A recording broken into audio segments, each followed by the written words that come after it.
Former US President Donald Trump has chosen Senator J.D. Vance of Ohio to be his running mate. This is a bet that Trump has taken that the young senator will bring in fresh energy to the Republican ticket. But it's also a signal to his Republican base to ensure that the movement which he began a decade ago to make America great again can live on even after him. By choosing Vance, Trump is making him his de facto successor. Vance is just 39 years old. He's a political newcomer who entered the US Senate just last year.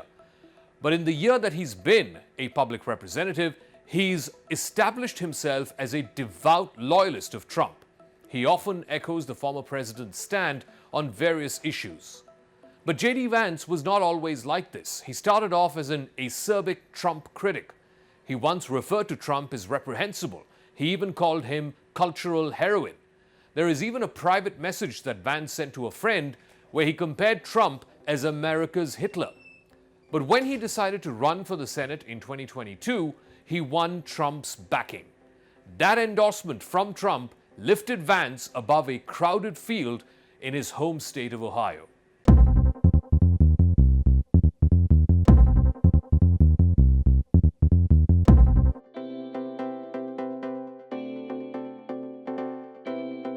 Vance was once a venture capitalist in Silicon Valley who became best known for writing his memoir, Hillbilly Elegy.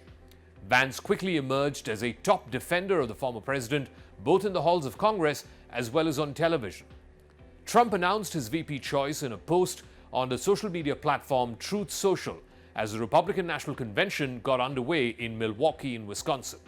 He said that J.D. Vance was the best person suited to be his potential vice president. He highlighted Vance's time in the Marine Corps and his memoir, saying that he believed that Vance has been a champion for hardworking people, particularly workers and farmers in a number of key swing states, including Vance's home state of Ohio. Later, Trump appeared at the convention with a bandage on his ear. This was the first public appearance after the Saturday assassination attempt. He stood side by side with Vance, even as people were speaking around them. In the aftermath of Saturday's assassination attempt on Trump, J.D. Vance went further than many others did. He directly attributed the shooting to the rhetoric that was used by President Biden and his campaign. He said that the president was directly responsible for the poisoned rhetoric which eventually led to the shooting at Trump.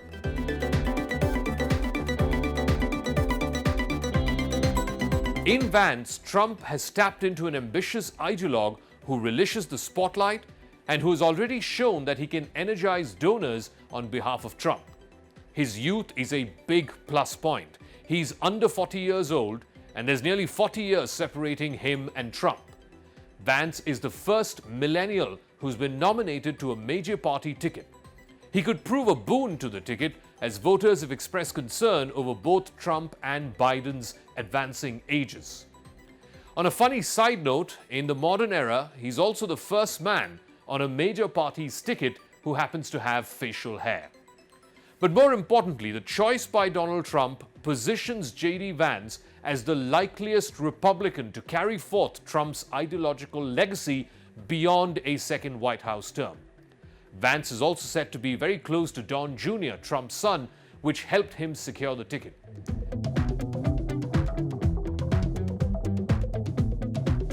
J.D. Vance shot to the national spotlight after the publication of his 2016 memoir, Hillbilly Elegy. It was a story of a young boy growing up poor in Ohio and in Kentucky. He talks about his travels with a mother who was a drug addict and being brought up by his grandparents in Middletown, Ohio. The timing of his book was around the time of Trump's political rise. Vance became sought out for his perspective on what was fueling Trump's popularity among the white working-class voters. Raised largely by his maternal grandparents, Vance, whose mother battled drug addiction, grew up in Middletown. It was a steel mill town which saw its fortunes decline as blue-collar jobs disappeared. After enlisting in the US Marines in the early 2000s and doing public affairs work in Iraq, Vance graduated summa cum laude from the Ohio State University. He then went on to Yale Law School. That's where he met his wife, Usha Chilukuri, and the couple now have 3 children. After some time working in corporate law, Vance went to San Francisco, where he worked as a venture capitalist for Peter Thiel, who's a well-known conservative donor who's also influenced Vance's politics. Thiel donated millions of dollars to Vance and helped him in his first Senate race. Vance has also spoken about how his wife's family, which has deeply religious Hindu roots, has helped him rediscover his own faith. Vance, who was born a Protestant, was not much of a religious person until he converted to Catholicism as an adult, just before his political plunge. Chilikuri, his wife, also has an impeccable academic record, having graduated from Yale and then she went to Cambridge University. She also worked with one of the top San Francisco law firms before clerking for Supreme Court Justices John Roberts and Brett Kavanaugh. Vance has rooted his career in speaking for the working class against the elites. But how voters may now perceive him after he's fully aligned with Trump, who happens to be a billionaire, is a big question mark. Also, while Trump and the Republicans are seeking to expand the MAGA base, particularly among college-educated suburban voters, particularly women, Vance's comments on issues like abortion may not exactly make him popular, particularly among the moderate and independent voters. Vance was in favor of a federal abortion ban, but he has since toned down his position to match that of Trump's.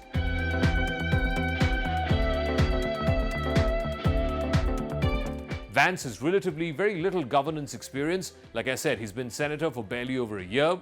He has never directly competed against Trump in the primaries. His political career basically exemplifies his devotion to Trump and how that has almost become the clincher for why he was chosen over other contenders like Marco Rubio and Doug Burgum. Vance is part of a group of a roughly dozen Republican senators who have tried to push the Senate towards Trump's MAGA ideology. And that has serious consequences, particularly with his isolationist views on foreign policy. In fact, Vance clashed pretty unsuccessfully with Mitch McConnell, who's the Senate Majority Leader, to block a $60 billion foreign aid package to Ukraine. He said the only way to end the war between Russia and Ukraine was for Ukraine to concede territory to Russia and come to the negotiating table. But in the other war, which is the one between Israel and Hamas, Vance voted for providing a $14 billion weapons package to Israel. Now, how he distinguishes on the moral question of both wars, which resulted him in voting differently, that has still not been fully explained. During his frequent television interviews and on the campaign trail for Trump, Vance has pretty much echoed the former president's hardline views when it comes to immigration, protectionism on trade matters. In sum, J.D. Vance becomes the perfect ally and perhaps an echo chamber to take Trump's message across, except to a much younger audience, which Trump is hoping to reach to before the November election.